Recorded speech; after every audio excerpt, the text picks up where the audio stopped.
The last session of today, and the title of that session is The Effects of Privatization of Higher Education on Social Needs. And if you read the abstracts, you will discover that it may not be the most appropriate description of a common denominator of the three talks that we have at this session, although the relation between social concerns and this whole process of privatization is a very important issue of what we are talking about. However, today at this session we shall have three presentations, each of which dealing with one other aspect of this very broad phenomenology of privatization. And I just heard that the first speaker is still struggling with some traffic jams on his way to this auditorium, and therefore we shall change the order of the speakers, and we'll start with Elise Brezis. And I know that some people do not need introductions, but I think that everybody deserves one, and therefore, with apology, I shall do it very, very briefly, not as appropriately as I think I should have done it if we had more time. And Professor Brezis, first of all, she is one of the organizers of this conference, responsible for this interesting program that was put together. She is currently the director of the Azrieli Center for Economic Policy at Bar-Ilan University, and among her academic interests is higher education, and she is one of the few individuals in our community which studies this phenomenon academically and systematically. So it's my pleasure to invite her to the podium now.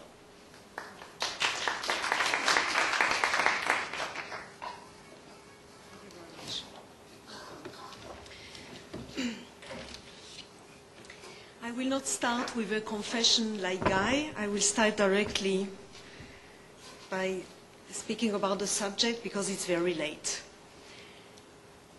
I will ask here the question, is privatization necessary to achieve quality of universities? And I would like to thank my research assistant for helping me with the data of this paper. Despite the fact that I'm an economist, I'm also an economic historian, and therefore I've looked really at universities from the 12th century on to try to understand what has changed over the years.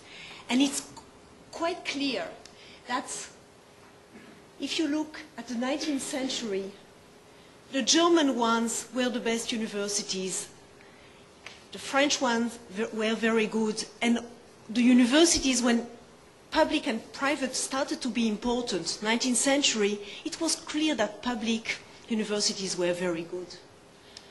But today, when we look at the data, we see that in fact, private universities are the best. And let's look at, again, the same ranking that everybody is speaking about. You see that there is only one university that is public in the top 10 universities in the world. So is there some correlation between quality and private ownership? There is one main research that has tackled this problem before, and it's the work of Sakharopoulos, a Greek person, because in Greece, as we saw before, there are no private universities at all. And he said that indeed there is a correlation because countries with a high proportion of private institutions have overall higher quality universities.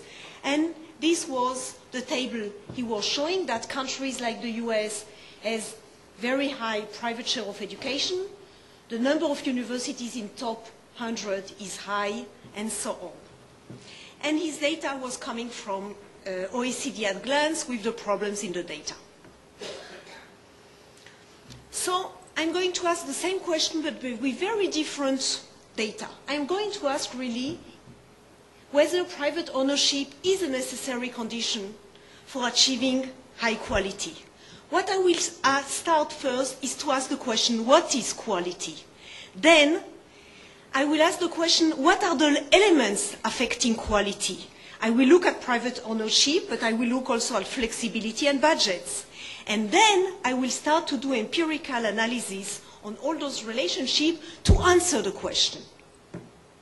Let's start with the beginning, quality. Well, universities produce multiple goods and have three main goals. And in fact, today we had some very interesting ideas that maybe we should go back to some universities that not having all the multiple goods, but maybe some that will do only teaching. But the one that will do research, contrary to the first Humboldt idea, today there is a kind of consensus that at least they should do also, not only research, but also teaching. Therefore, for research universities, this is still true about those multiple goods. The first one, of course, is R&D. The second one is to educate, to increase human capital, the way we speak about among economists. And the third one, that is quite important, social capital, those what we call the externalities effect on the country, the fact that you prefer to have people next to you that are educated. Now the third one is really not something that you think that there will be a very big difference between universities, so everybody is really asking about quality of R&D and quality of education. Now, what would be quality? On R&D today, we start to have a consensus that it will be the impact on other research, and therefore most of the economists working on subject are moving towards looking at citations, because this is really the impact. About education, well, for people with the same ability, better education will be represented then by higher wages, because higher wages will be the way you represent the fact that they are more educated. Now, there are two institutions today that really give us those proxy. And since they are doing the work, it's true that it's maybe not the best, but they try to tackle exactly the question I have just asked before. One is the THES, the Times Higher Education, and the second one is the SJTU in China. It is now the one that seems that people prefer, and you saw that Philippe Aguillon also chose it, and the reason why we are also choosing it is this one. And we have to be aware of it. First, between the THES and the SJTU, there is a correlation of 0.78, meaning that what you are going to do with one, on one university you can get different results, but in the macro it won't make a big difference. The second one that is very interesting is that we care a lot about research and development because we care about economic growth. We think that this is what is very important.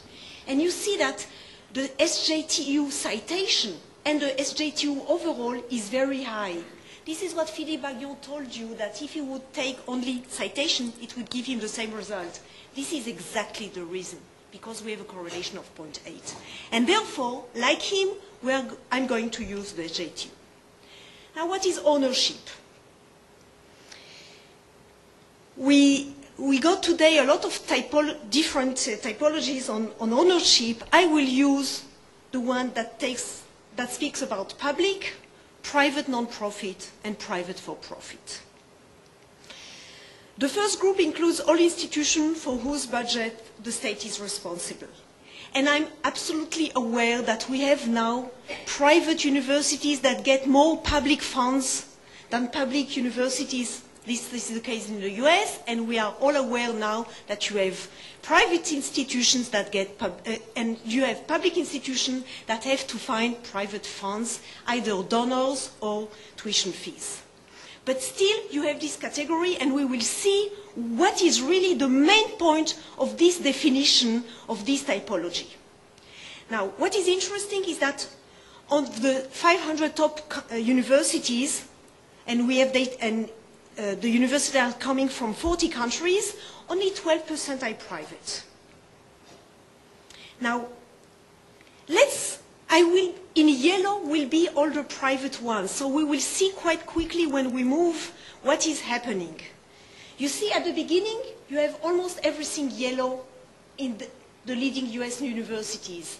Then, from time to time, one, but less. Suddenly some, and less. This is what we get in on the data on the United States. What with the UK? All the top universities are public. What with the Japanese one? One is a private one. French, you understood that you have none of them that are serious. And the Israeli, we know that the Michlalot do not do research until now, and therefore they are not here. So what we get from the point of view of this typology is that, in fact, you don't have one model. US, as you see, from the institution, 30% is private for profit. Public, it's only 25%. You have a lot of private non-profit, very small ones. But enrollment, 65% is public. And now the question, the empirical question. Does private ownership affect quality? First, let's look at correlation. It will give us a feeling of what the data tell us. The first, what Psakaropoulos did is to look at the correlation between the number of universities in the list of top 100 in a specific country and the percent of private institutions. He has found 54%. But if you look at this same number with the GDP per capita, it's 34%. And what is even more striking is that the number of students is giving you a very good understanding of what will happen about quality of your universities. But this is not the right way to look at data. Because you shouldn't look at countries level. You should look at institutions level and university level. And what I'm going to do here is really working on the micro data of those 500 universities. And I will check the effect of ownership, flexibility, and budget. So the first question is, of course, does private ownership affect quality? I will do also a regression, and my dummy on ownership will be a dummy of 1 when universities are private. I will also check seniority for one reason. If we go back at those data and we look at it quickly, you see that it seems that the year of establishment is very much influencing the ranking. When you start first, you can go higher. So we checked if it is true. And this is the result we get. First, done not only as Psakaropoulos did it, just a correlation. This is a real work, empirical work that is kosher, as we say it. You see very well that private ownership on all the country, on all the 508 universities is what we call significant, meaning that it has an influence. It is the same in the US. And when we add seniority, we see that private ownership becomes less significant, but still we get a mild effect. So this is the first result that we get, that like Psakaropoulos at the country level, I find that at the level of universities, at the individual university level, it appears that ownership has some influence or could explain quality. But then we have to ask, what is inside ownership? Is it a flag? It's enough that you have a flag private? Of course not, or not a color. So what is inside private that makes it somehow better? And only 3 things can be inside: flexibility, budget, and also governance. So let's look, and flexibility and governance are very much related. So let's look at those 2 things. And here I will get results somehow very different than what Philippe showed us before, and that will be interesting. So State and governments do sometimes intervene in the university's administration. We know in Israel about Vatat, but you can go to countries where it is much, I would say worse, but maybe that's not the right term. I would say that it is much more severe. But what are really the level of intervention? In fact, you have 4 levels. Flexibility about recruitment of scholars and freedom in deciding on their promotions. For instance, in France, they have none of them. Freedom of admission of students, we have them. They don't have it in France. And somebody today, it was in Turkey, showed us how it's the students that decide, not the university. Freedom of decision on salaries, we are on strike because of that. And freedom regarding tuition fees, we all remember the strikes of the students. So, what in this paper I do is that I construct an index of flexibility. It will be soon on the website, so you can see it. I have those 4 different levels, and it goes from 1 to 4 on flexibility. Then I build a 1 index for flexibility, which goes, and I do the product, and I will immediately explain why this is a good index. So it goes, of course, from 1 to 256, 4 multiplied by 4, 4, 4. Why do I think that the product is a good idea? Because I believe that there are cross effects among flexibilities that are important. When you have, it's not just adding, but one is influencing also the other one, you have cross effects between them. And therefore, product should give us better results. But I would tell you that I did, with Ariel, hundreds of, we tried everything, and of course we tried also product. And the differences are very mild, so we were happy to see that in fact it doesn't change a lot, it's just on the significance, so it's not very important. And this is the result. You see, this is what we had before. You had that private ownership is influencing as a significant effect on the fact of the title, if you want, on the flag. At the minute you enter flexibility, this flag is not anymore important. Private ownership loses what it means, because really what it means is that it is giving you flexibility. And now, so it's not ownership that has an influence on the quality of universities, but flexibility of administration. Governments that leave their university alone to make their own decision actually give them the possibility of attaining higher quality. Now, what with budgets? And what I will be interested to see are 2 things. But the effect of budgets on quality, but much more important, the effect of ownership and flexibility on the quantity of budgets that you can get. Are budgets and budgets per student affected by ownership and flexibility? And the answer will be affected by flexibility, but in the US, affected by ownership.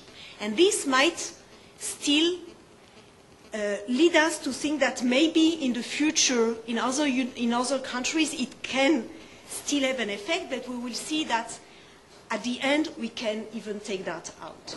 So what you get, I will just look at one of them here.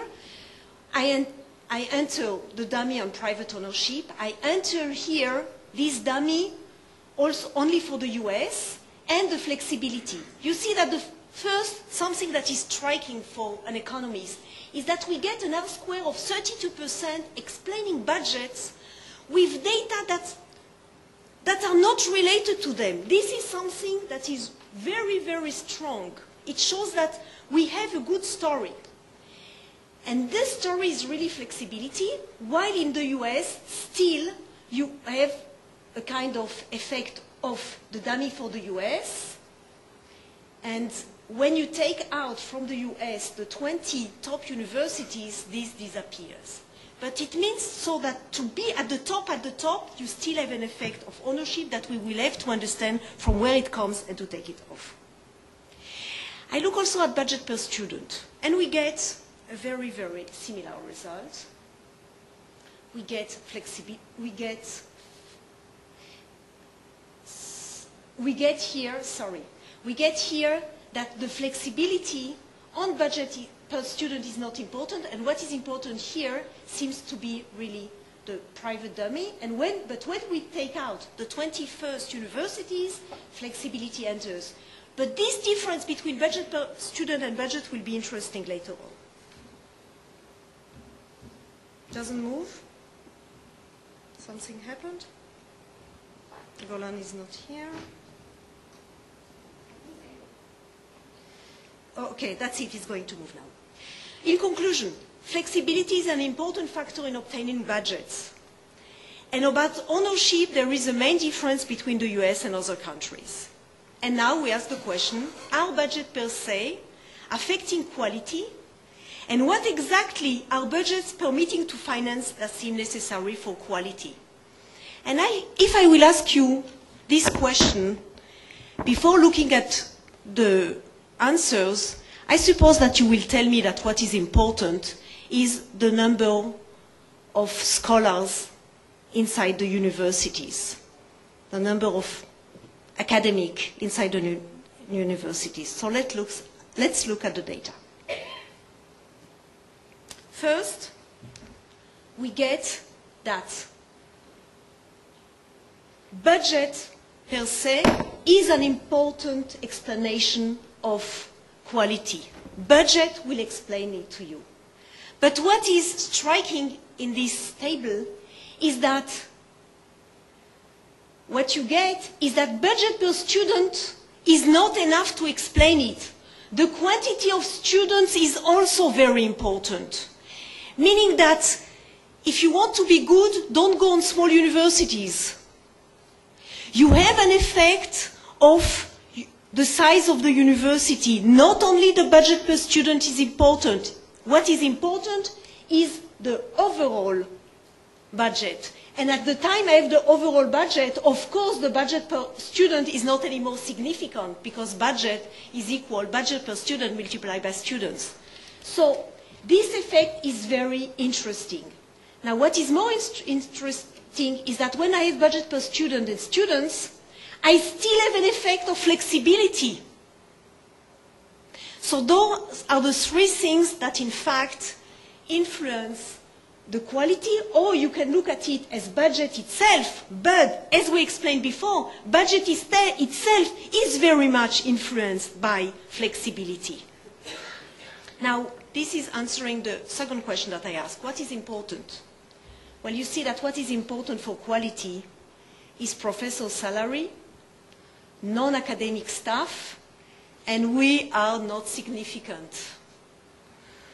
We, the academia, are less significant than non-academic staff, and of course, this is asking darsheni. Okay, so probably we will have now to think about models that explains this result. And I don't have one right now. And at the moment we have those terms, we don't have any more flexibility. So my conclusion is that it is budget and not budget per student that is significant. Budget is the necessary condition for quality, but higher flexibility and not private ownership leads to higher budget, which lead to quality. So in fact, you need flexibility to get to budgets that will permit you to have higher quality. And the two necessary elements for quality that I found were non-academic staff as well as higher salaries. I would have liked some people from the government to sit in this room now. So indeed, good universities employ much more non-academic staff and pay higher salaries than the others. And now, let's conclude. The question that was, the title of my paper was, is privatization necessary to achieve quality of universities? And the answer is no, but flexibility is. Can we have from this very empirical paper some result that that Israel can use it now? Yes. if flexibility is so important, unless the unions and governments and the public opinion, Shalom, for you, but you see, I wrote it before, understand that the best policy is to permit at least some flexibility, privatization will become the panacea. It is not a necessary phenomenon that you will have a lot. I'm not speaking about developing countries that do not have at all budgets, that, as Philippe Aguillon showed us before, are not at all at the limit, at the frontier of technology. And therefore, it's not important if they have right now higher education. What is important is that they invest in primary and secondary education, and the people that will use private education will do it at the level of private because their private return will be high. So this is not important. I'm not speaking on those countries. I'm speaking a country like Israel, France, that are at the frontier today of technology. If they don't want to lose it, they have to be the best. To be the best, they need flexibility. If they will not have flexibility, there will be only two possible dynamics. Either they will lose their lead, and Israel will go down, and Europe will go up, and we will not like it, or somehow we will have forces inside the economy that will do it, and this will be private. Private is not the only solution, but if you won't give flexibility, then the lack of serious reform in countries without flexibility will lead to private university to take the lead. And in Israel, we know very well that there are already some departments that the IDC slowly but surely start to build with the flexibility they have and getting the lead slowly but surely. So what the paper says from the point of view of policy is that privatization is not necessary. But if you won't give flexibility, then that will be the only way to continue to get the lead. Thank you very much.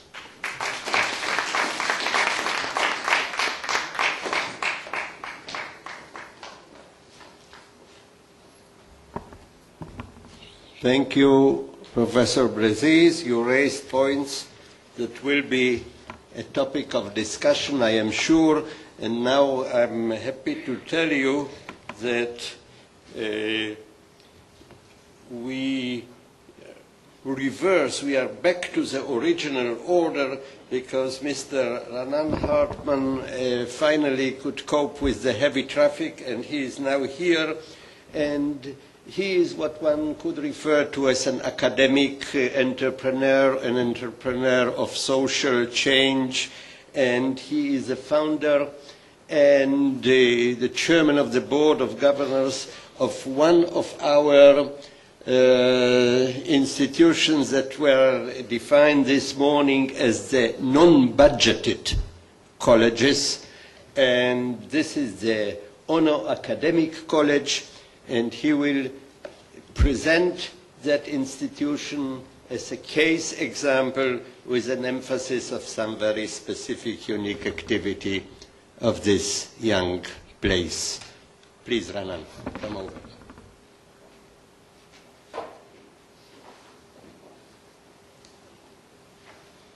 Thank you very much.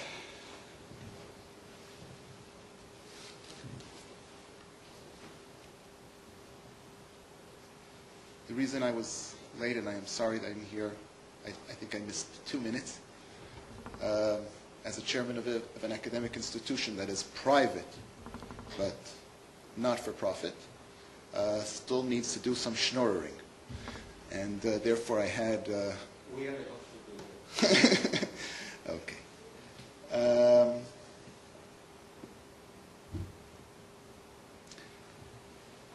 I am the founder of Ono Academic College.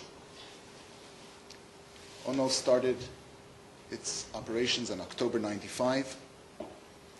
We are today the fastest growing academic institution in Israel. We started in October with 200 students, and today, 12 years later, we are over 8,500 students. We have the largest law school in Israel and the second largest business school in Israel.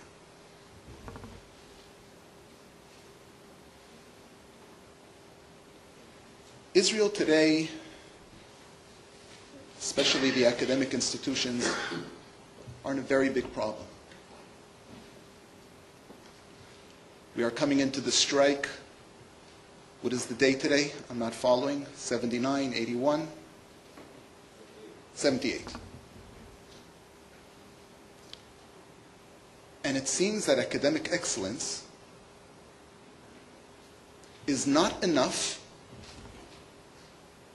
in order to create public awareness. And if I could say it more bluntly, the people of the state of Israel find the battle of the universities, or the teachers in universities, irrelevant.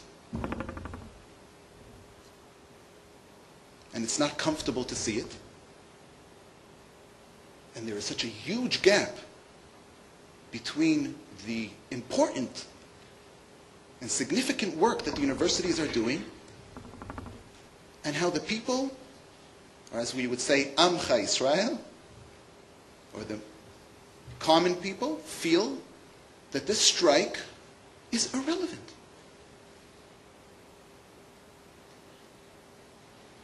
And I find it quite strange, I have to say, that I don't hear the leaders of the universities making, as my father would say, cheshbon nefesh. Soul searching, thank you.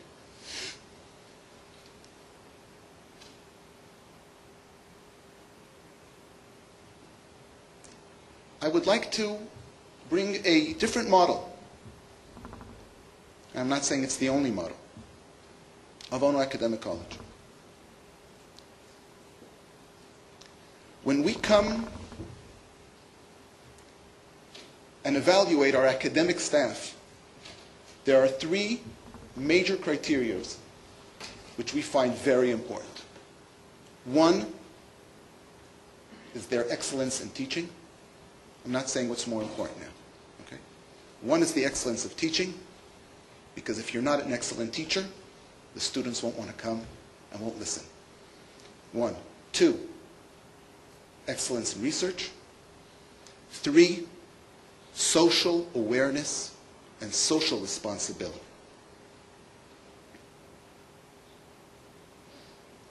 And what's very clear that we tell all our academic staff, you can't be excellent in all three criteria, but you can't fail in any of them. Because these three criteria are so important, and because I think also, because we don't believe in tenure, and there is personal and private contracts, there is an environment inside the institution which enables new enterprises to come frequently. Two projects that are happening today at Ono Academic College, which I think are changing or have a potential to change the state of Israel. The first project is the project that we opened the doors to the Ethiopian community, Ethiopian Jewish community in Israel. We were all shocked last month when we saw in Petach Tikva a class of 4 Ethiopian girls studying alone. And we were in shock. What is going on here? Apartheid in Israel.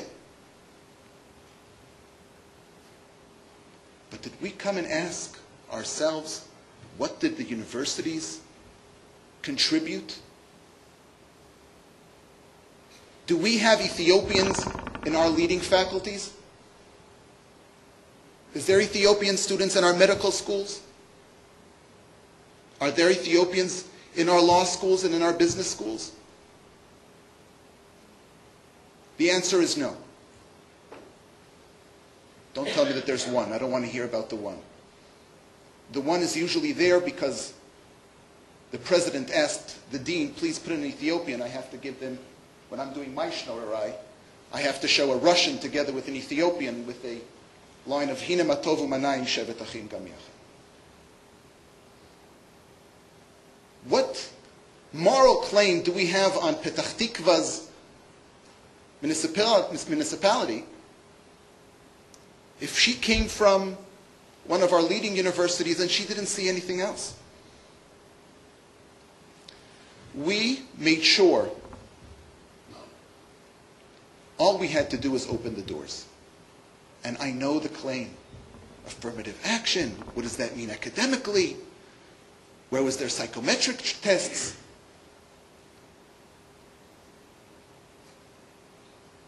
If the presidents of the universities, if the professors in the universities have social responsibility, that is academic excellence, is making sure that you're making a change in Israeli reality. Until Ono Academic College accepted Ethiopian students into the law school, there were 3 Ethiopian students studying law in Israel. When we started, there were 80 students studying law in Israel, 77 from Ono. It's now starting to change. The numbers are now starting to be more interesting. The same numbers in business as well. It is very clear. A university that is funded by public funds cannot have a discussion with itself. It has to have a discussion with the public that is funding it. It has to influence all segments of Israeli society. That is academic excellence. Show me examples of Elias Imbram, a graduate of Ono, who is now the #2 in the Embassy of South Africa of the State of Israel. He's the spokesman of the State of Israel in the Embassy of Israel in South Africa. That is academic excellence.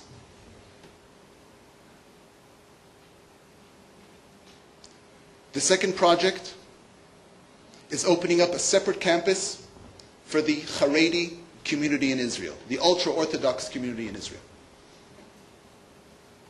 We have today 1,500 Haredi students, separate days for men, separate days for women, studying law, studying business. They're finding jobs. They are part of the Israeli economy.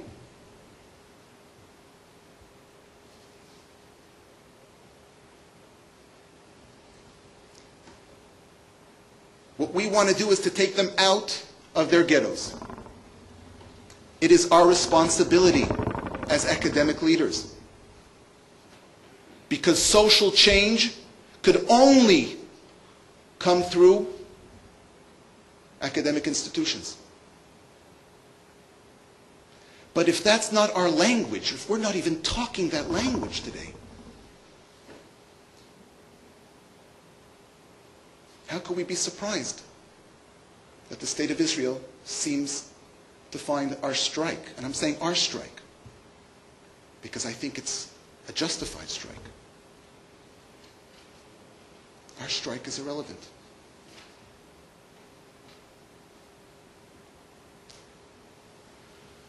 Why haven't these programs been developed in the universities? Why aren't the universities the institutions who are leading this social change? The universities cannot come and give a claim of academic excellence and in the same time be so dependent on public funding. I prefer taking the professors' rankings of the American universities. The problem in Israel is that the universities didn't decide yet what is the game that we are playing.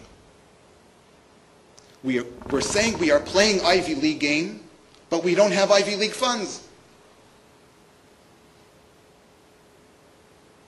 We don't have the funds. We are dependent on the government. And if you are dependent on the government and you are dependent on the budget of the Israeli people, then your doors have to be opened to all of the Israeli people that are living in Israel. Very, very clear.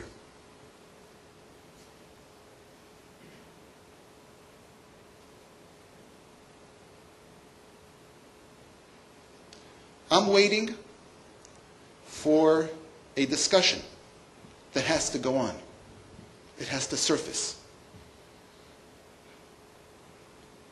Of the roles of the universities, where do they want to be just research institutions?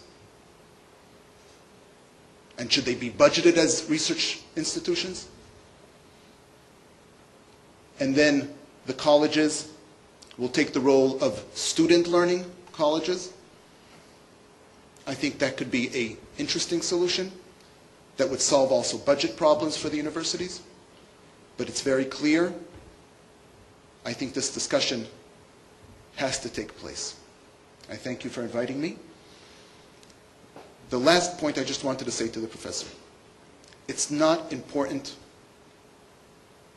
what kind of institution you are. If you're BNP, BPP, whatever it is, what's important is the goals and who is leading the institution. You could have a private, even for-profit institution that will be interesting not because it will have academic courses for the elderly, but because it has funds. And today we know that an institution, no matter what its definition, if it doesn't have financial funds, it's losing its academic excellence. That is the issue. How is it run? Because the universities were given academic and financial freedom, and some of them were almost went bankrupt. And once they went bankrupt, they're losing their academic excellence. Thank you.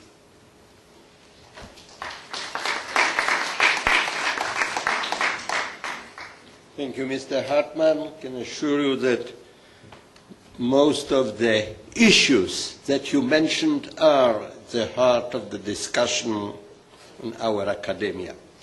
And now, the last speaker. You remember that in his presentation, Professor Agion several times told us how great the Swedes are. So we are fortunate that at the end of the day we have a real Swede. And Professor Thorsten Nybom is a member of this international, very prestigious club, which is represented here by people like Sheldon Rotblat and Guy Knife and Grant Hartman, people who really systematically, cleverly describe, think, explore, investigate. This may be one of the most complex phenomena developed by mankind. And these are the institutions of higher education. And we are fortunate that Thorsten Nybom and his colleagues, whom I mentioned, and several more, have come here this time, have come to us the last time we had a conference like this in this lecture hall. And if there is no other reason for having such conference, this is a compelling argument to organize them from time to time in order to bring these people again to us and to dialogue with them. on these pressing issues. So with this note, it's my pleasure to invite Thorsten to the podium. Or do you speak from there? You make me speechless, and I have decided to sit down primarily for four reasons. One, it's too late in the day to stand up. The second is slightly medical. The third is that I am so short that you won't notice the difference if I'm standing or sitting.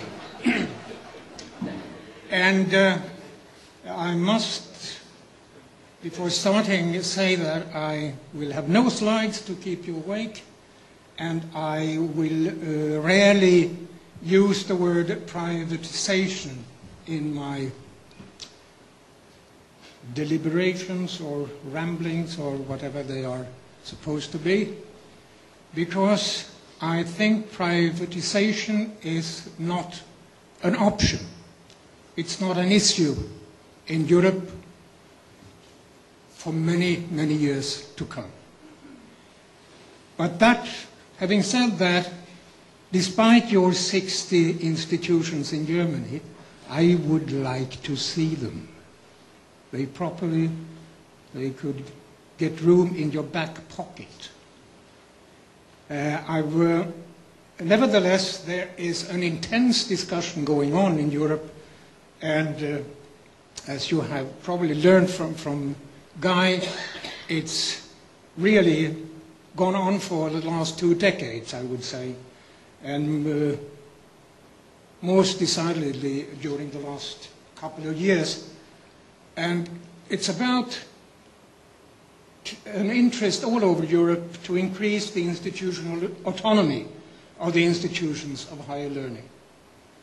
And strange as it may seem, these calls for freedom have been equally frequent in political, bureaucratic, and certain academic circles.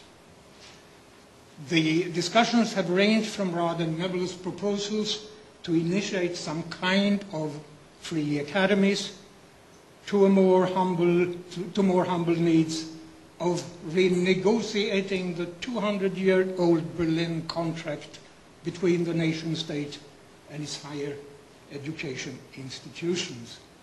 As you probably know, next year the Friedrich-Wilhelms-Universität zu Berlin becomes 200 years, the Humboldt University. It is nevertheless a fact that the European universities during the last, I would say, 25 years have been gradually decoupled from the state. And this is quite remarkable if you take the continental system. What I will be discussing and what I know a little about is the German and the French system, particularly the German system. In 2005, the European University Association, which is a curious club of European rectors, they highlighted the need for institutional autonomy in the so-called Glasgow Declaration, where they called upon their respective ministers of research and education to take immediate and decisive measures in order to radically increase the legal, administrative, and financial autonomy of the European universities.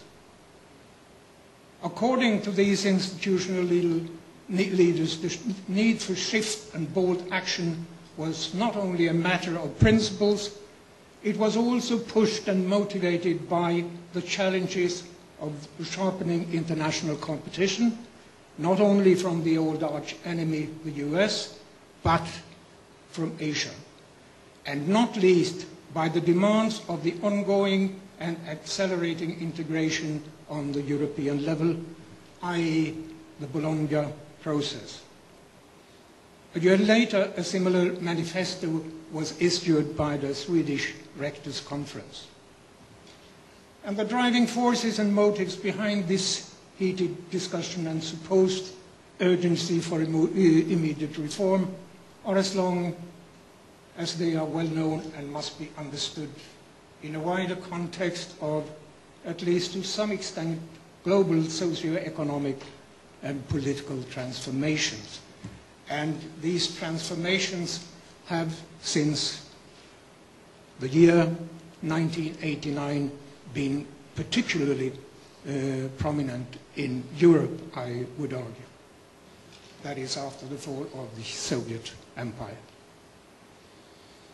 I won't make a list of these changes because it could be endless. If you want a nice summary, I could recommend an article by a highly learned friend from California, which he wrote in 2006. I don't remember the title, but he is somewhere in the room, so you can get the title.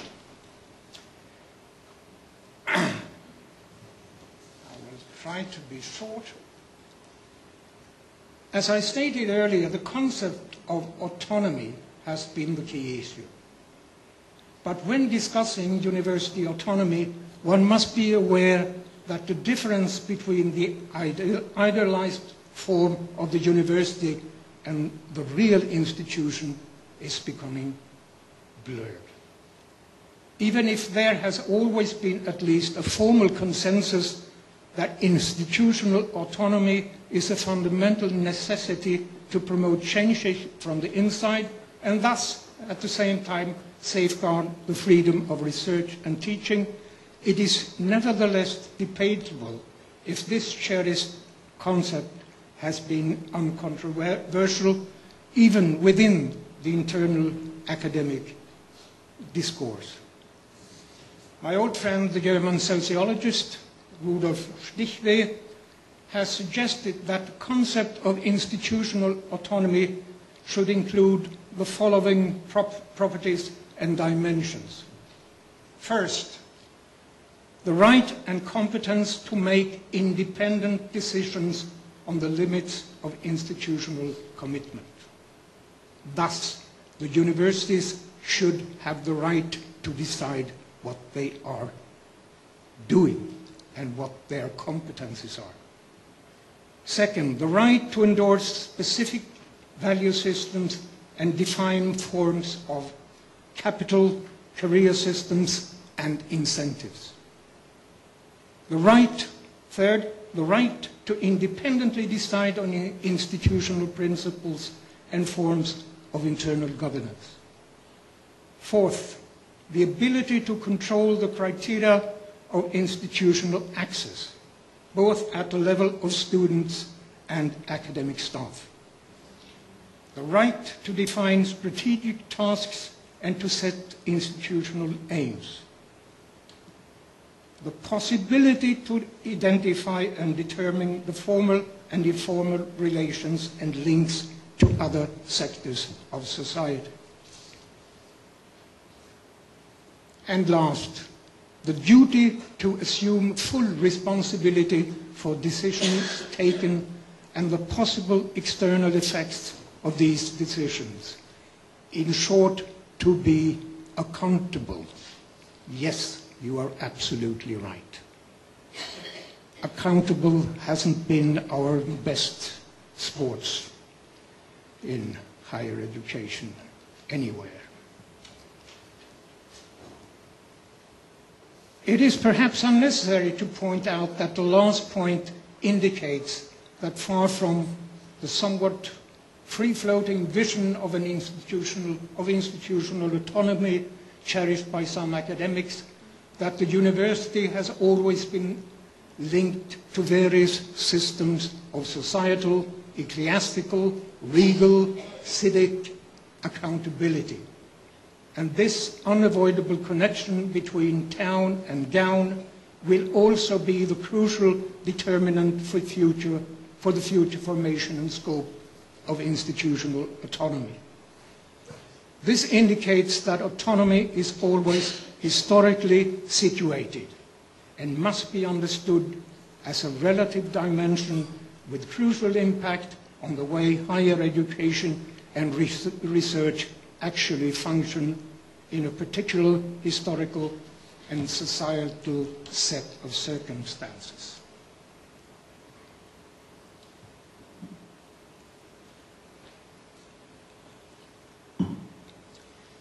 In the present policy-dominated discussions at least in Europe, the concept of autonomy is defined as and used almost exclusively as an instrumental and technical device.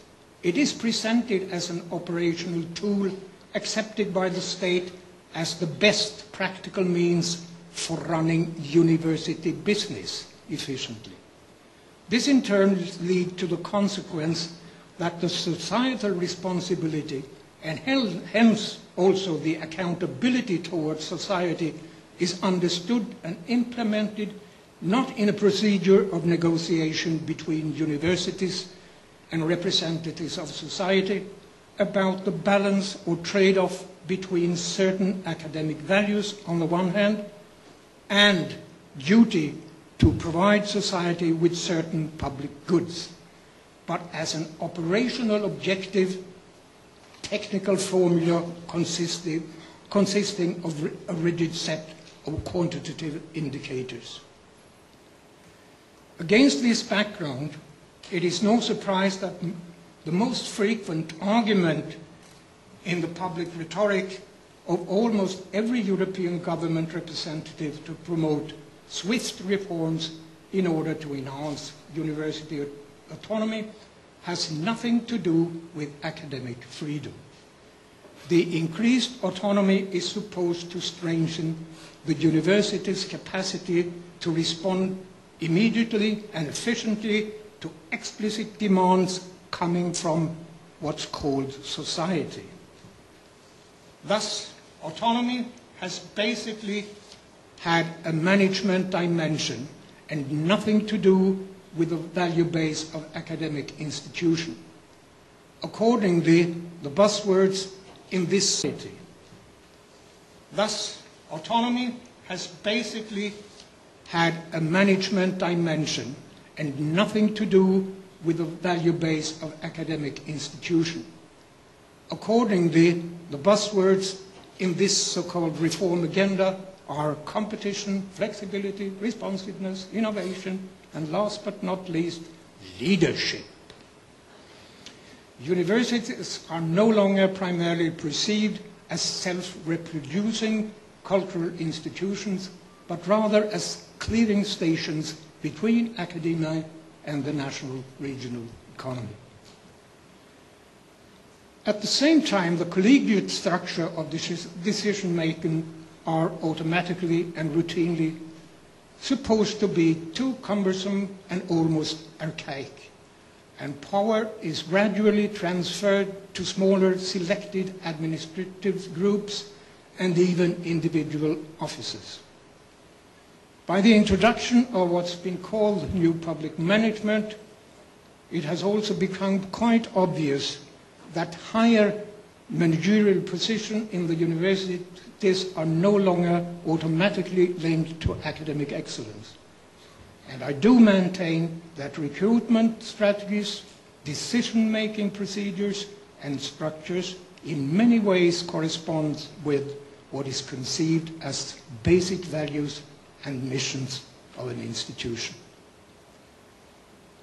Thus, the collegial and managerial models could be described as two contrary institutional ideal types in the Weberian sense of the word. The collegial university usually combines an explicit professional autonomy with a high level of participation in management. The managerial model reduces the professional influence while at the same time introducing executive management systems found in the corporate sector. The elusive dream is obviously to force the allegedly cumbersome, expensive members of the temples of learning into instantly reacting, on-demand producing, and lean temples of earning. Whether this development is possible or even desirable is a matter of opinion. And there are those of us who are perhaps less euphoric or even skeptical about these prospects. But those offering such warnings and caveats are often dismissed, not least by the most enthusiastic proponent proponents as romantic Humboldtians, and this beautiful German word, ewig gestrigen, the who always has remained in last night, never got out of last night, who do not understand the ewig gestrigen, where the word is presently heading.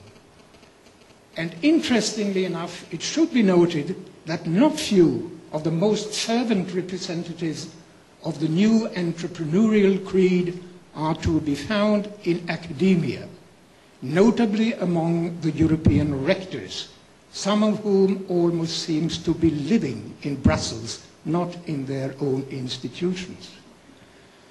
Furthermore, the price paid for the increased institutional autonomy is an abundance of ex-post accountability and evaluation scheme, short-term and task-oriented contracts, performance indicator-based resource distribution, and if the criteria and indicators of these regularly executed evaluation are primarily defined by government bureaucrats and resources are distributed accordingly, this is an extremely powerful means to exert influence on the decision-making process without having to carry the burden of responsibility. And the situation where political power and actions is separated from immediate responsibility would create an even more delicate and even dangerous position for the European University. You must stop me because this is going to go on forever.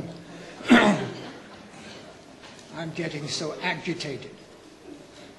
So I try to shorten it. Coming back to autonomy and freedom.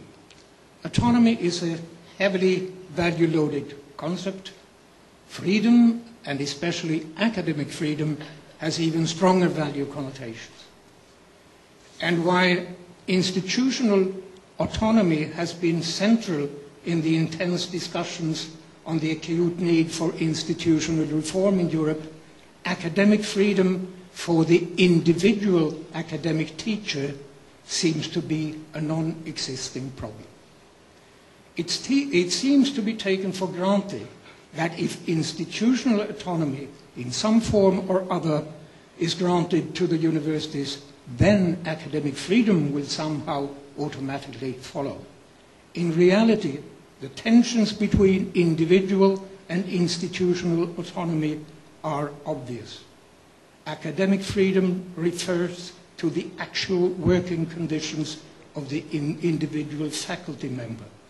Institutional autonomy, on the other hand, refers to the self-governance of the institution. It is quite possible to have institutional autonomy without academic freedom.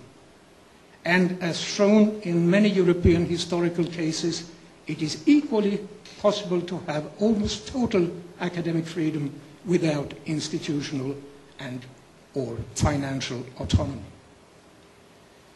In the ongoing debate and reform initiatives, there is a clear shift from the notion of the university as the House of Solomon, a specially designated place where scholars and researchers carry out their work in Einsamkeit und Freiheit, to the notion of the university as an organization that provides certain agreed upon knowledge services to society. A particularly interesting and illustrative case in this context could be the gradually changing visions regarding academic staff and employment principles, and not least the shifting balance between permanent and temporary staff. For a long period of time, tenured positions were regarded as the main vehicles to secure academic freedom. This general consensus has gradually evaporated, at least in Europe. Paradoxically enough, the first step was to transfer the right to hire and fire academic staff to the universities themselves. To begin with, this change was generally welcomed by the universities, but gradually it became clear that at the same time it meant that new and rather heavy financial burdens were put directly on the individual institutions. To handle this, a steady growing number of short-term staff are employed, which eventually is threatening to put the universities in a dilemma of responsiveness, flexibility on the one hand, and institutional stability on the other. Furthermore, it has also led to steadily growing functional and symbolic differentiations within the academic profession. It has also virtually dissolved the old and at least rhetorically cherished Humboldtian ideal of the integration of Forschung und Lehre. I'm coming slowly to the end of my sing-song. All I have said could be, of course, interpreted as a plea for leaving the universities alone, but that would be misleading. As a matter of fact, you know, I come from the words only and most long-lasting social democratic state. Never forget that. As a matter of fact, even if there are good reasons to continue a system for university governments that has survived over centuries, it is also in the interest of the university that politics and business pay them close attention. This is crucial and important for the future of the university. But in order to be productive, this attention has to be based on realistic expectations and a proper knowledge about the fundamental characteristics of the university. It should also be noted that universities today are not only governed by trustees and that they, to a certain extent, have relationships with business. They are also, to an increasing extent, governed by media and related activities.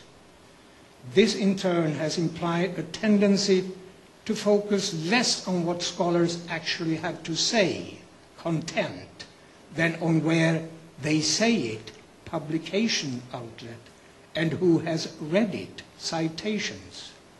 There are a number of risks associated with this development, which may be a threat to both innovative research and quality of education. However, having such an excellent survival record over the centuries, there should be good chances that the universities also will be able to handle this challenge in the transnational or the global society of learning. Finally, and whether you like it or not, I would like to offer you a piece of advice from an aging historian. The fundamental problem and risk of grounding and motivating your higher education reform agenda and political actions by referring to the needs of society is and has always been the simple but eternally relevant fact that society almost never knows what it actually needs in 10, 15 years' time, not to mention a generation. Ergo, politicians are here for 4 years, or at worst for life. Cambridge, Harvard, Berkeley, Berlin, Uppsala, the Technion are here forever. Please have that basic scenario in mind when you are planning to reform your higher education systems. Thank you.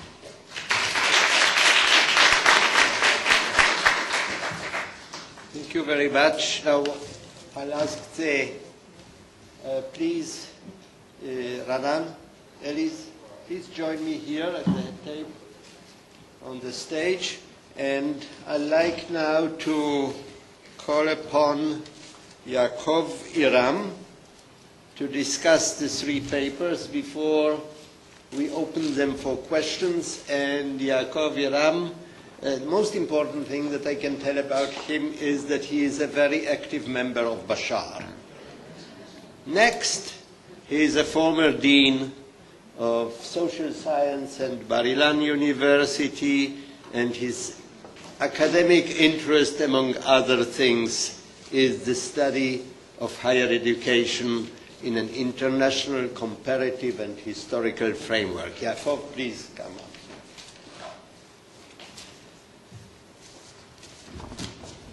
Thank you, Hanoch. I try not to exceed the 10 minutes allotted to me. I shall not stop you. The next session is at 9 o'clock. So I'll stay here by myself and I can stick to the audience. Okay. Going through the 3 papers before the conference, of course, I'm sure you would understand why I found the task of an integrative summary of this panel extremely difficult, if not impossible. Hanoch, you have mentioned it, or you have alluded to it at the beginning. Since the 3 presentations were done by people of different scholarly cultures, and spheres. I'll start with the first presenter on the agenda, but not here, Mr. Ranan, Hartman. A college founder, as we have all known, an academic entrepreneur, a lawyer by training, and no wonder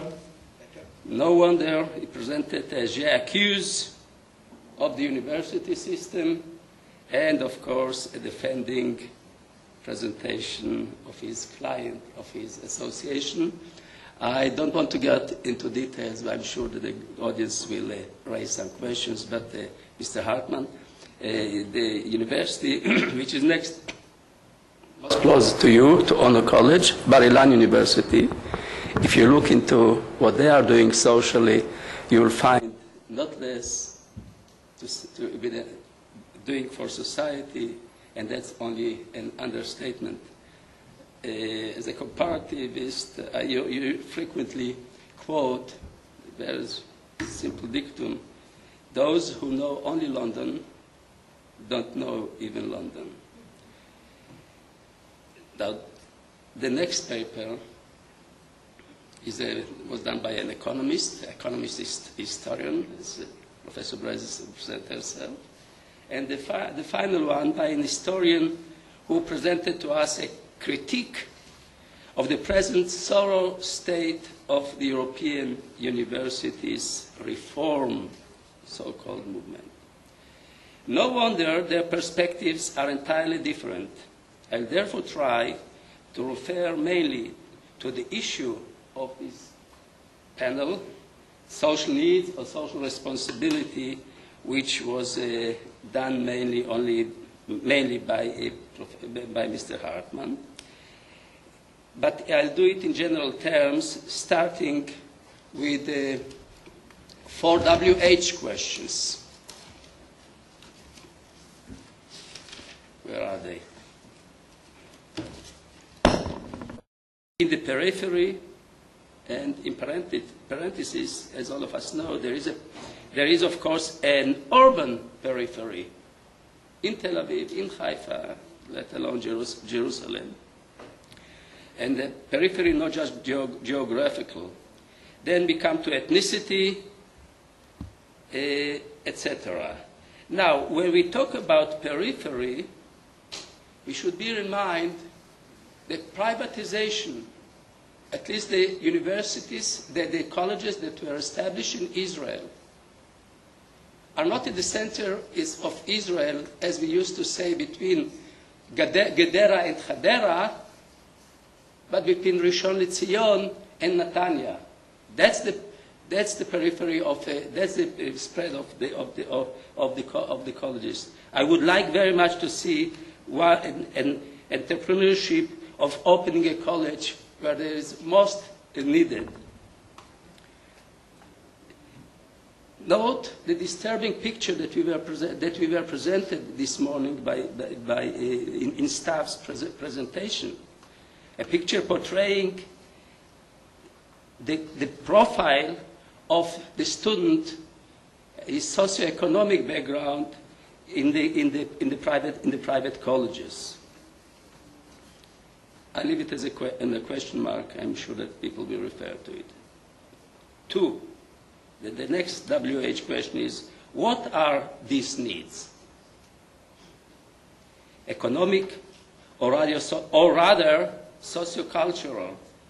In the latter case, if you assume that it's not just economic but also sociocultural, in the latter case, private colleges should not only be involved in professional training, but educating by imparting culture, i.e. humanities, education, etc. As an educationist, I think that universities and private colleges have a social responsibility not just to criticize the educational system for its failure in achieving expected and desired goals, but also to prepare teachers to contribute to the improvement of the educational system, starting with the elementary school all the way up to teachers' college. And I don't know how many, back to the privatization, how many of the private colleges are involved in training educators, teacher training or educate.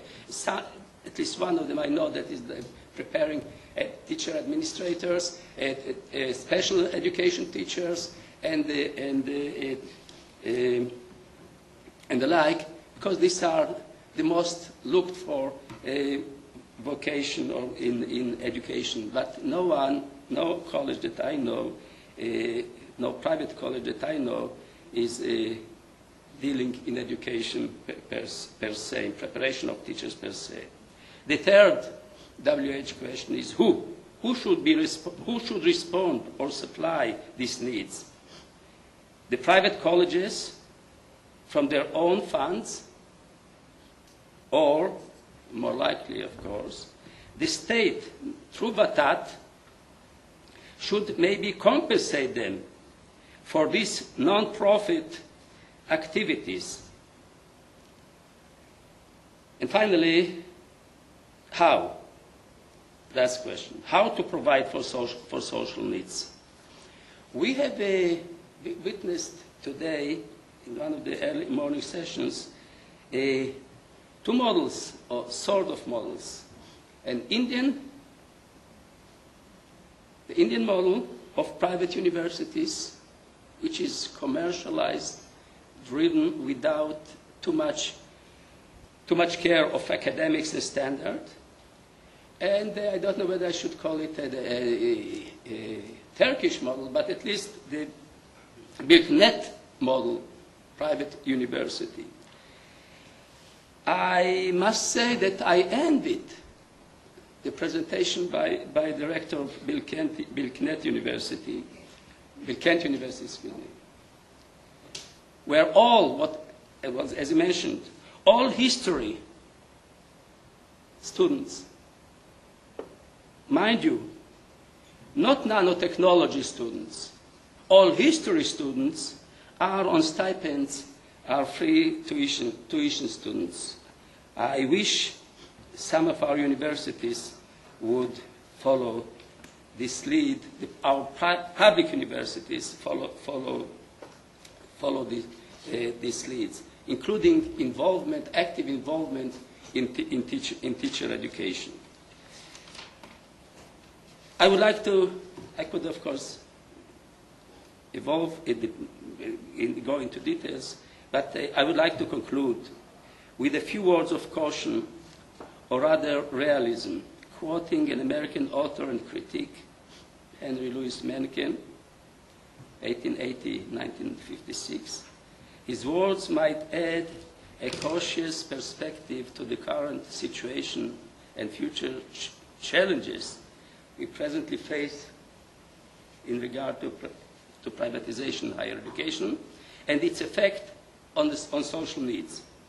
Mencken said, quote, For every complicated problem, there is an answer that is short, simple, and wrong.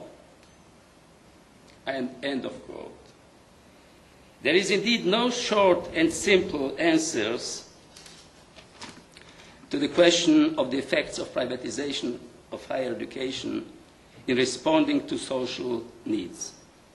We all must construct new roads or new answers to transform the manner in which we conceive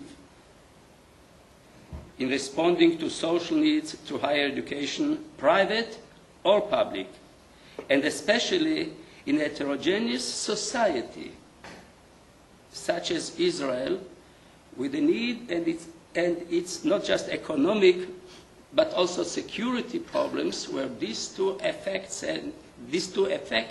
the cohesion of the Israeli society. Some of the solutions or some of the answers were dealt by this panel, I mean, in this conference. Indeed, and this is my final statement, there's a wealth of information, experience here and practice here and abroad that we could resort to, and this indeed is the social responsibility of this conference. And I hope that we'll stand to this social responsibility. Thank you. All right. Now time for a few questions. We go up this.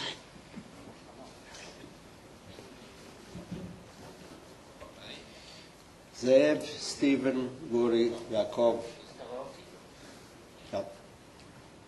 All right, Zev. Oh, okay. Yeah, just a couple of comments. I think that Ranan Hartman is right to some extent about what universities are doing with the society. I want to remind you, Hanoch, that we at Bashaar have conducted, 3-4 years ago, a study and a workshop and conference on affirmative action. And we recommended to the university that on their own they start affirmative action, and nothing came out of it. And I'm sorry that they did, because it wouldn't have damaged at all, if properly done, the quality of the university. So in that sense, you are right. You're doing a fine job, but what you are doing, universities cannot do to the same extent, and you found your niche, and that's great. In particular with the Haredi society, considering the fact that 23% of all the children in elementary schools are in Haredi schools, if we don't do something with them, we'll be in big trouble. Elise, I had only one comment. At the beginning, you said that you measure the quality of research and the quality of education, and you measure the quality of education by the salaries received of the educated graduates. But quality of a university education, undergraduate primarily, can be measured also by a different tool. And that is the role of a research university is to educate the future leadership of the country in all aspects, in all disciplines. And that cannot be measured by salaries that we'll be getting, because they will be in very different positions, and it has to measure it differently. And that's the main function of a university undergraduate program. Getting the best and the brightest among the young people and educate them. They should lead the country in the future. So I think that somehow you have to introduce that into your regressions and calculation, because it's a very important and crucial function of a university. And another small comment on the excellent presentation of Thorsten Nybom is that I am not a historian of universities, as you are, and Sheldon and others here. But it seems to me universities survived for 1,000 years, and they lived in many times in turbulent situations, and yet they succeeded.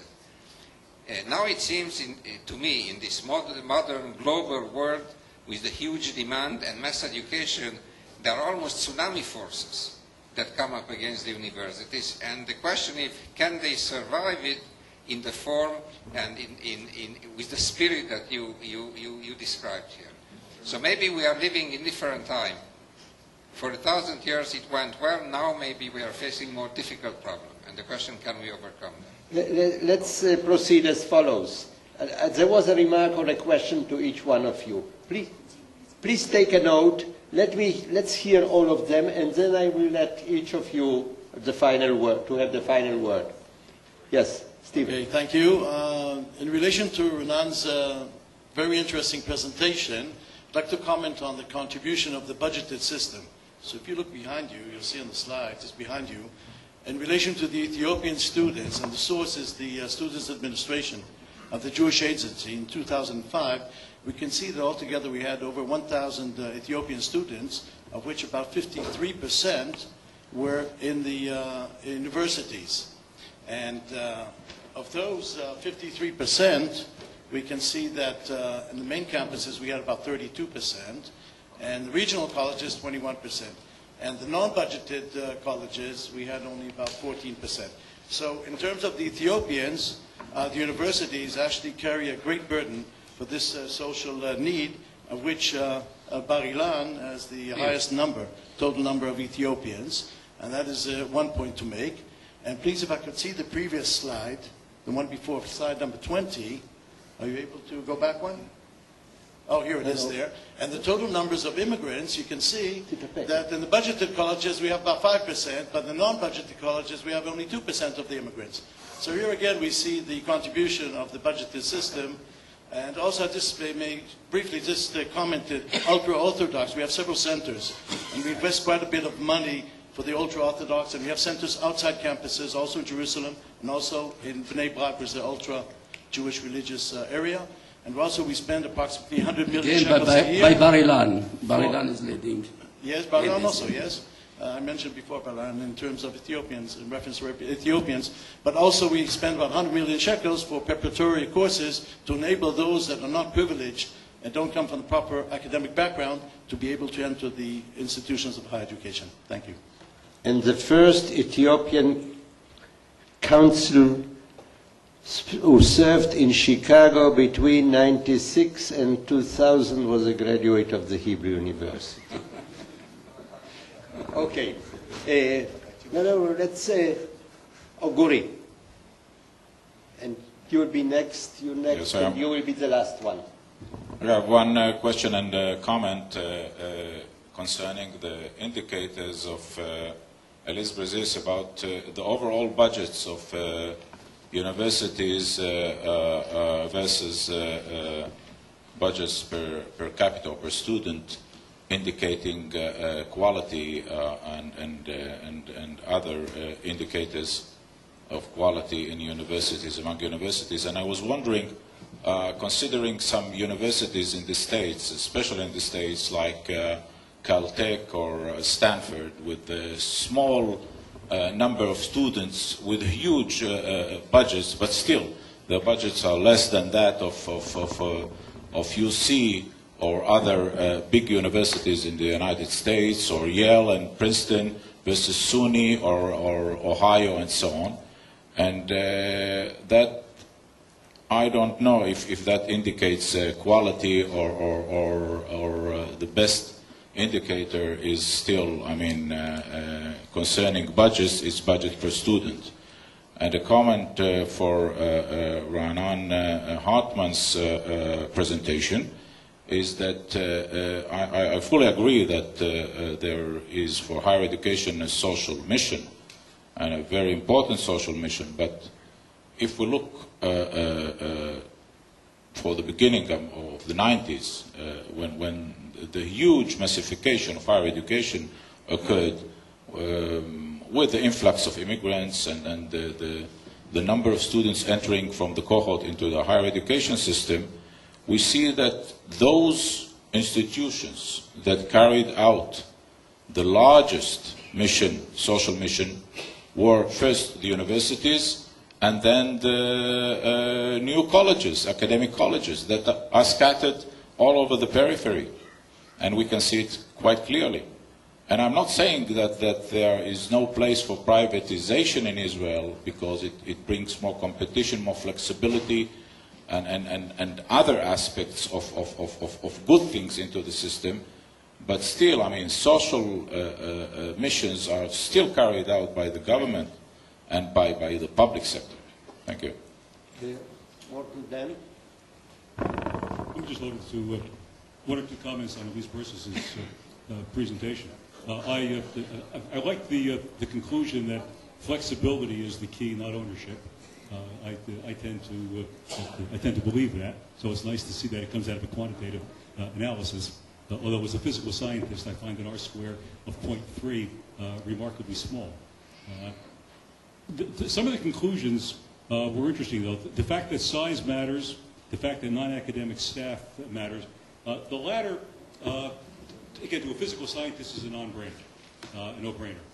At one time, when I was at Berkeley in the College of Chemistry, we were faced with a large budget cut, and we made the conscious decision to give up faculty positions in order to maintain non-academic staff positions. It was our feeling that the non-academic staff were absolutely essential, that in better times we could always make a case to get faculty positions back, but that once you lose non-academic staff, you may never see them again. And that probably turned out to be the right decision. Now, as far as size mattering, I think this is probably a consequence of using the overall Shanghai index, which tends to be a broad brush of a university. I believe if you were to look at engineering, for example, rather than the total university, you would find that at least within the U.S., instead of having only one public institution among the top 10, you would have at least 4. If you were to go to a narrower field like chemical engineering, you would find that at least 5 of the top 10 were public institutions, and more than 5 of the next 10 would be public institutions. So I think we may be using too broad an index in trying to make the public-private distinction, at least when you look at U.S. institutions. Yaacov Bergman. A comment to Professor Nybom. In 2001, the National Science Board issued a document which was called Allocation of Resource to Science, and its conclusion was that this allocation is basically a political process. It cannot be otherwise. If you look at the allocation, if you analyze it, there are 2 steps. One is you need to allocate the total budget. Now, the total budget cannot be allocated by scientists. Sure. It must be allocated by politicians because they allocate the rest of the budget. So what remains must go to science. So you cannot have a group of scientists decide that. And also, the allocation within the budget for science to the sub-areas cannot be done by scientists. And the reason is that, what would be the mechanism? Suppose that you have a grand council of physicists and biologists and economists, and they will have to fight it out. By what? By a majority vote? It cannot be done. It's a political process. So even though you said that the society does not know what it needs, it cannot be done otherwise. It must be a political process. Thank you. The last remark from the audience. Gabi Motzkin. I have 2 short remarks. The first concerning the remark that was made from the audience, namely whether universities, in their 1,000 years, universities have not always been at the forefront of academic innovation. They've survived some periods, of very long periods, where they did not have a research function. Now, there's no reason not to have them survive another 1,000 years, but to realize that it's very unsure that they will be at the forefront in the way they were in the last 170 years. My other comment is, of course, to Ranan, like everybody else. And what I want to say to you is yes, we're all for accountability. And when I was Dean of the Humanities, I set up a program at the Hebrew University to admit students who had failed their admissions requirements, who were well below our minimum requirement. Now, I'll tell you about that program in one sentence. I had them write 8 papers a week, closely supervised, over 40 weeks, which means they wrote something like 26 weeks. Sorry, they wrote something like 225 papers. As a result, my success rate was 97.5%. However, I want to say that with that 97.5%, I do not want to discuss what the expense of that program was. The elite students, in terms of courses like that, are just cheaper, and that's the problem. It's one of the problems. Now it's your turn to respond. Ranan, you will be the first, Elise, and the last one.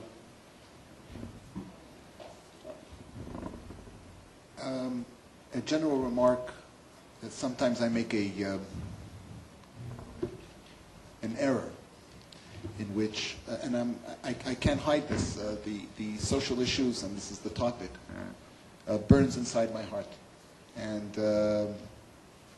therefore sometimes I could sound maybe more harsh or as a lawyer, and I'm not blaming anybody. I'm just hoping to influence and to have a discussion about it, because it's something that is very important to me, and I see the influence it makes on the students' lives.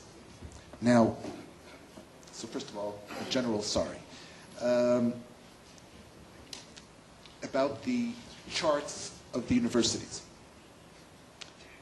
My claim is not that the universities are not accepting Ethiopian students. The claim is that, unfortunately, in the most prestigious faculties, law, business, medicine, computers, and the faculties, when I'm saying prestigious, and I have to remember that I'm in the Technion, the prestigious, what I mean is the faculties that could lead you into the job market and to have a successful aliyah into Israel, okay? So if we are talking about a big majority of Ethiopian students studying education or studying social work, because what we want them to do is to go back inside their community, because that's the best they could do, for me, is not a strong social change. We have to dare and open up the most prestigious, even though it's very expensive. And I think there's a strong...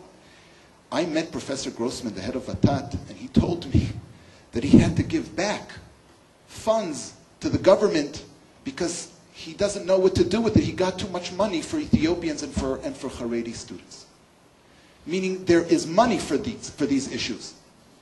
The universities are not making a strong enough claim to say we are thirsty and we want to feed. It's not a strong enough claim. And I, just in general, when was the last time we heard Vera, the heads of Vera, talking about anything social? When was that? I mean, did we ever hear? I mean, I was always brought up. Vera is the Committee of University Presidents in Israel. I come from an Orthodox family, but a modern Orthodox, and my father always used to come and say, "Why aren't the rabbis talking about social issues? What's going on here? Why is it always kashrus? Yes, not kashrus. No, what's going on here?" The same thing.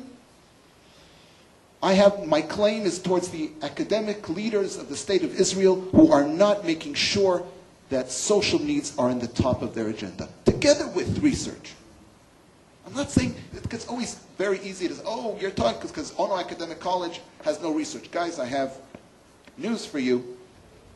Ono Academic College has excellent research today because Ono Academic College has funds and is financially run very, very carefully, and therefore there's an ability to provide for academic staff research. Now, just the last thing, sorry. You mentioned the colleges that are publicly funded were run by the universities. Unfortunately, you're right. The universities were the ones who started the opening the colleges in the peripheries or the development towns. But unfortunately, it left those colleges to lead the social battle and are not involved and didn't make sure also academically that they are run in a strong manner. Elise? Yes, thank you very much, Mr. Chairman. I said that I won't have any confession, but in fact I will have two now. The first one, yes, Guy, I arrived to that. The first one, the chairman and the discussant complained that the paper were somehow on different topic, that mine maybe was not on social need. So I have a scoop and a confession for you, is that I gave the title. and I chose on what it will be, and I thought that this is exactly one subject. Because one, I believe in multidisciplinary research, and I think that this is a must today, and therefore it was important that economists meet historians and meet people from other groups, and we speak in the same session. Second, the title was mine, and you can see it very easily because it starts with the effects on. You can see the title of my paper, it's the effects of privatization on. So it was a title that I gave, and what are social needs? Social needs are not only the one you are thinking about. Social needs are social mobility and quality of education. You cannot look only at one as social need, because then you are going to take the whole social and economic system, again, not to the place you want Israel to be. So from my point of view, I've put my paper with yours and the paper of Nybom, because from my point of view, social needs is to look at those two determinants of the society. Inequality, social mobility and quality, or if you want the way we use it in economics, inequality and economic growth. There is a trade-off, but you have to take both variables together and don't try to push one in only one direction. This is going to be not good for the social and economic needs of the country. So this is my first remark, and therefore I've put my paper under social needs, a paper dealing with quality. This was my first confession. Now I'll go to a remark and then to the last one.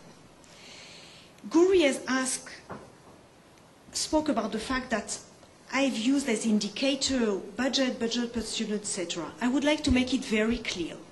An indicator is a proxy for the variable you are looking at. The indicator for quality is what THES and SJTU are doing. They are looking at citation, and they are looking, and this is also going to answer, they are asking, for instance, big companies from which university they prefer to hire, and this is the way for them to look at education. So this is an indicator. This was my variable that I'm trying to explain. But budgets, flexibility, etc. are not indicators. They are influencing the quality of institutions, which, since we are human, we try to proxy it by indicators. And my last confession. You said that you knew how much non-academic is important. When I got the results, I asked my student to do it again and again and again. I told him, I'm sure you mixed the data. I didn't want to believe him. And I didn't want to believe him because I had the a priori. And I remember that I was at a committee at the Malag, and we were trying to think... Malag is Council for Higher Education. Thank you very much. And it is Mr. Stephen Stav, which is the Director General. We had a kind of brainstorming discussions on how to allocate funds. And I was looking at the data on non-academic, and I say, this is not important. So therefore, my confession is that I've learned a lot from those regressions, but there are some people that had those insights before, and I admire that. Thank you very much. Thank you, Elise. Thorsten, your turn. Well, partly one of the questions you raised was answered, but I would put it quite casually and a little simplistic and say that we survived for 1,000 years depends on that we were able to pull the stunt, that it was the same they saw for century after century. If we take the Berlin Revolution of 1810, the intention of Wilhelm von Humboldt, and he succeeded, was to smash the existing German university. He didn't even want to use the name university. He wanted to use Hochschule. But there is a famous letter to his younger brother, Alexander, that replied, I know what you mean, and I think you're absolutely right, but those stupid professors, if you keep the name university, they will think it's the same. So keep it only for that sake. And what I would say is the particular, let's say, difficulty today for the universities, that is a paradox that, or living in deep contradictions, because at the same time as it's centrally important as a national key institution has never been more persistently emphasized by politicians and private and public bureaucrats, its will and abilities to fulfill this strategic role has never been more explicitly called into question. And that is the dilemma we are living in. Everybody wants us to perform miracles, but at heart nobody believes, and certainly they won't give us the money to do it. The second, it was how to allocate money to universities. Of course, the overall, now I have to resort to German, Rahmenbedingungen, the framework of how much money Sweden is going to spend on higher education and research is a genuinely political decision. And also the trade-off between medicine and humanities. That is a genuinely political decision. It has nothing to do with academic excellence. But when you have decided these things, so much to medicine, so much to humanities, then it is not the right, but the bloody responsibility of academia to give to whom that shall have, and not to whom that shouldn't. So now, if you take the budget in Sweden to the universities, roughly less than 40% are coming as basic grants, and 60% are competitive funding. And this is state money.